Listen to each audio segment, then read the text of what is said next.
Ce rebondissement à présent digne d'un film, alors que ces derniers temps on vous a plusieurs fois parlé de braquage dans des boutiques de luxe. Des policiers ont utilisé des agents infiltrés pour récupérer des bijoux qui avaient été dérobés chez un célèbre joaillier de l'avenue Montaigne. Valeur du butin, plus de 8 millions d'euros. 3 hommes ont aussi été arrêtés, Georges Brenier et Serge Joux. Depuis des semaines, les policiers sont à leur trousse. Les braqueurs de la boutique Harry Winston restent une énigme.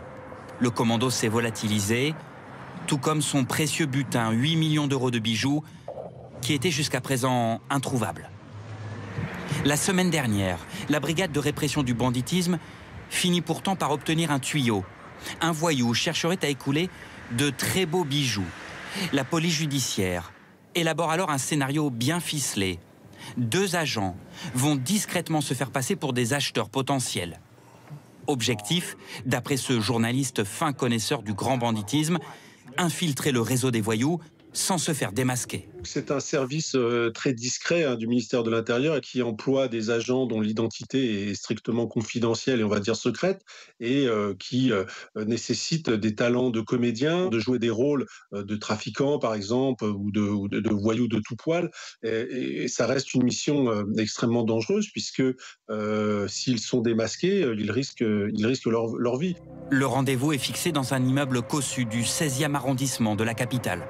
Autour de la table, les 2 faux acheteurs vrais policiers font face aux 3 malfaiteurs. Les voyous proposent 17 pièces venant du braquage, à prix cassé, 1,5 million d'euros. Les bijoux en valent normalement 3 fois plus. Les malfrats se font totalement berner et interpeller.